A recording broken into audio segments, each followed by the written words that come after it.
নমস্কার সবাইকে, আশা করছি সকলে খুব ভালো আছেন। আমিও কিন্তু খুব ভালো আছি। আমার একটা নতুন ভিডিওতে আপনাদের সবাইকে এত ভালোবাসা। তো চলুন বেশি দেরি না করে ভিডিওটা স্টার্ট করি। যতই করো বাহানা, যতই করো না না না, বিয়ের ফুল ফুটলে বাজবে বিয়ের বাজনা। তো গাইজ, গানটাতে কিন্তু একদম সত্যি কথাই বলা আছে, যতক্ষণ না বিয়ের ফুল ফুটবে ততক্ষণ কিন্তু বিয়ের বাজনা বাজবে না। আর আমি আরেকটা কথা বলতে বাধ্য হচ্ছি যে বাঙালিদের বিয়ের কাছে কিন্তু অন্যদের বিয়ের রিচুয়ালের জুড়ি মেলা ভার। কারা কারা আমার সাথে একমত অবশ্যই কমেন্ট করে জানিও। কিন্তু আমার মামার বিয়ে কিন্তু 2025-এ হয়ে গেছে, বাট আমি এটা কিন্তু 1 বছর পর মানে 2026-এ ভিডিওটা আপলোড করছি। মানে ওই তো ধরো না 2 মাসের পর আমি ভিডিওটা আপলোড করছি। আর জানো তো, আমি এই ভিডিওটা তোমাদেরকে খুব সুন্দরভাবে আমি এর আগে পোস্ট করেছিলাম। মানে ওই অলরেডি আমার 2 থেকে 3 বার আমার পোস্ট করা হয়ে গেছে ভিডিওটা। কিন্তু তারপরও যে আমাকে এরকমভাবে ভিডিওটা বারবার করে আপলোড করে ডিলিট করতে হবে, সেটা কিন্তু আমি কোনোদিনও ভাবিনি। তো চলো এখন তোমাদেরকে সেটাই বলছি যে কেন এত সুন্দর করে ভিডিও করার পরেও আমাকে ভিডিওটা বারবার আপলোড করে ডিলিট করে দিতে হলো। আসলে এই যে ভিডিওটা আছে, পুরো ভিডিওটা যেটা আমি এখন তোমাদের আপলোড করছি, এটা কিন্তু আমি তোমাদেরকে পার্ট করে আপলোড করব। এখন আমি সেটা ডিসিশন নিয়েছি। এর আগে আমি তোমাদের যে ভিডিওটা অলরেডি পোস্ট করেছিলাম, সেই ভিডিওটা কিন্তু মোটামুটি 1 ঘন্টার ভিডিও ছিল। আর ওখানে অনেকগুলো গান ছিল, মানে ওই মোটামুটি 5-6টা গান ছিল।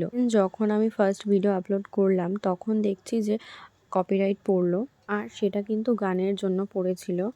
তারপরও আমি কিন্তু বুঝতে পারিনি। তারপর আমি আবার ভিডিওটা পোস্ট করেছিলাম 1-2 গান কেটে দিয়ে। তারপর যখন 2-3 বার আপলোড করার পর দেখছি যে না, সবগুলো গান না সরালে ভিডিওটা আপলোড করাই যাবে না, মানে কপিরাইটটা উঠবেই না। তখন কিন্তু আমি একদম নো সাউন্ডে, মানে একদম কোনো সাউন্ড ছিল না, ফুল ভিডিওটা এমনি চলছিল, ওরকম একটা ভিডিও আমি আপলোড করলাম। তারপর কিন্তু আমি দেখলাম যে একদম ভালো লাগছে না। মানে একদম ভালোই লাগছিল না শুনতে। মানে ওরকম কি ভালো লাগে, গোটা ভিডিওটা চলছে, কোনো ভয়েস বা সাউন্ড কিচ্ছু নেই। তাই কিন্তু আমি ডিসিশন নিলাম যে এমন করে তো হচ্ছে না, তো তাহলে আমি আমার ভয়েস দিয়ে ভিডিওটা আপলোড করি। আর যেগুলো রিয়েল সাউন্ড ছিল সেগুলো চলবে, শুধু তাতে কিছু হবে না। তো এই ভিডিওটায় আমি তোমাদেরকে দেখাবো মামার বিয়ের সকালটা যেরকমভাবে হয়েছিল। মানে ওই তো ধান কোটা, তারপর হচ্ছে হলুদ কোটা, এইসব ধরনের ভিডিও যেগুলো আছে এই ভিডিওটাতে, সেগুলো তোমাদেরকে আমি এখন পোস্ট করছি। তোমরা এখন যাকে স্ক্রিনে দেখতে পাচ্ছ সেটা কিন্তু আমার বড় মাসি, আর এই মুহূর্তে যাদেরকে দেখতে পাচ্ছ এরা হচ্ছে এখানে আমার মাসি, মামি, এটা হচ্ছে আমার একটা দিদুন। আর সকলেই একদম হলুদ কালারের শাড়ি পরেছিল, কি সুন্দর লাগছিল দেখতে সকলকে। গায়ে হলুদে তো ওটাই না, মানে সকলে একসাথে মানে একই কালারের শাড়ি পরবে, দারুণ লাগবে দেখতে, সেরকমটাই হয়েছিল। তোমাদের সাথে আগে শেয়ার করা হয়নি, মামার বিয়ের যে কুলো আর চালুনটা ছিল সেটা কিন্তু আমি বানিয়েছিলাম নিজের হাতে। মামার বিয়ের মোটামুটি 1 থেকে 1.5 মাস আগেই কিন্তু আমি সেগুলো বানিয়ে রেখেছিলাম। আর এখন যাদেরকে তোমরা দেখতে পাচ্ছ এরা সকলেই আমার মামি, কেউ দিদুন, ওই যে আমার মা। তো দেখো, গল্প করতে করতে কিন্তু হলুদ কোটা আর ধান কোটা হয়ে গেছে।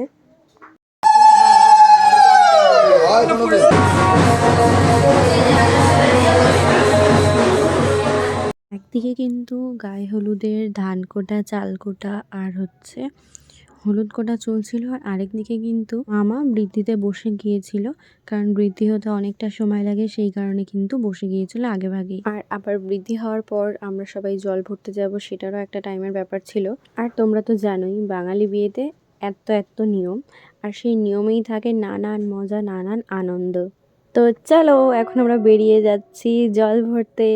প্রথমেই আমার বড় মাসি, তারপরে এটা আমার বড় মামি, তারপরে ছিল আমার ছোট মাসি। এই যে সবাই আমরা বেরিয়ে গিয়েছি জল ভরতে। বড় মামার বিয়েতে যেহেতু অ্যাটেন্ড হতে পারিনি, সেই কারণে ছোট মামার বিয়েতে দুটো বিয়ের আনন্দই উপভোগ করার প্রচণ্ড চেষ্টা করেছি। এই যে এখন যে মন্দিরটা দেখতে পাচ্ছ, এই মন্দিরটা দুটো বাড়ির পরেই আমার মামা বাড়ি, আর এটা একদম বাড়ির থেকে বেরিয়েই মন্দির। সেই মন্দিরেই আমরা প্রথমে গিয়েছিলাম। আর এখনও কিন্তু অনেকগুলো মন্দির ঘোরা বাকি আছে, কেবল আমরা একটা মন্দিরে ঢুকলাম এখন। মানে এখন এইসব স্মৃতি ক্যামেরাবন্দি হয়েই থেকে যাবে, আর কিছু বছর পর এগুলো দেখলে মনে পড়বে এই করেছিলাম ওই করেছিলাম, এমনটাই তো হয় তাই না? মানে যেই সময়টা একবার চলে যায় সেটা কিন্তু আর কোনোদিনও ফিরে আসে না। সেই কারণেই প্রত্যেকটা মুহূর্তকে আনন্দের সঙ্গে আর খুশি মনে উপভোগ করা দরকার, যেন পরবর্তীকালে সেই সময়টাতে কিছু করতে পারলাম না সেই নিয়ে আফসোস না হয়। দেখো এখন মায়ের মন্দিরে কিন্তু প্রণাম করে নিল বড় মাসি আর বড় মামি, যেন মামার বিবাহিত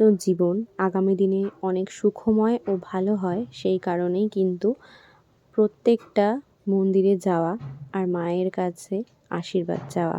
নতুন দম্পতির বিবাহিত জীবন খুব সুখের হয়। তো যেমনটা আমি বললাম যে তোমাদের আমি এখন পার্ট পার্ট করে নিজের ভয়েস দিয়ে ভিডিও আপলোড করব, তেমনই করব। এটা একদম ফার্স্ট পার্ট শুরু করলাম বিয়ের প্রথম দিনের সকাল থেকে। আর আশা করব তোমাদের এই ভিডিওগুলো খুব ভালো লাগবে। আর যদি তোমাদের ভিডিওগুলো ভালো লাগে তাহলে কিন্তু অবশ্যই আমাকে একটা কমেন্ট করে দেবে, আর অবশ্যই কিন্তু আমার পাশে থাকবে বেল আইকনটিকে প্রেস করে, যাতে আমার পরবর্তী ভিডিওগুলো সবার প্রথম তোমাদের কাছে চলে যায়। আর যদি আমার কোনো কথায় ভুল বা মার্জনা থেকে থাকে তাহলে অবশ্যই কিন্তু আমাকে ক্ষমা করে দিও, কারণ আমি এত বড় একটা ভিডিওতে ফার্স্ট টাইম এত কিছু বলছি, কিন্তু আমি মন প্রাণ থেকে চেষ্টা করছি যেন আমি তোমাদেরকে সুন্দর একটা ভিডিও দিতে পারি। আমি যতটুকু পেরেছি গুছিয়ে সুন্দরভাবে তোমাদেরকে পুরোটা বোঝানোর চেষ্টা করছি। আর এটা যেহেতু আমার মামা মাসিদের মধ্যে সবথেকে লাস্ট বিয়ে, এরপরে কিন্তু আর কোনো মামা মাসিরই বিয়ে বাকি নেই, সবার বিয়ে হয়ে গেছে।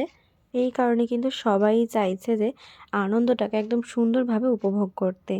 এরপরে পালা কিন্তু আমার ছোটদির বিয়ের, আর আশা করছি ওর বিয়েটা কিছুদিন দেরি আছে। উপর থেকে কি সুন্দর লাগছে দৃশ্যটা, জাস্ট একবার দেখো। আর এখন যাদেরকে তোমরা স্ক্রিনে দেখতে পাচ্ছ তারা কিন্তু আমরা সব বোনরা, আর আমার ছোটো মাসি আছে, আর আমার একটা মিমি আছে, আর এই যে আমার বুনু। মামার বিয়েতে ভাগনা ভাগ্নিদের নাচ হবে না, এটা কি হতে পারে বলো? দারুণ মজা করেছি, মানে খুব খুব খুব আনন্দ হয়েছে মামার বিয়েতে। আর এতক্ষণ তো তোমরা আমার ভয়েস দিয়ে গোটা ভিডিওটা দেখলে, এরপরে যেগুলো ভিডিও আছে সেগুলো কিন্তু রিয়েল ভয়েসে। তো আর তোমাদেরকে ওয়েট করাবো না, তো চলো দেখে নাও।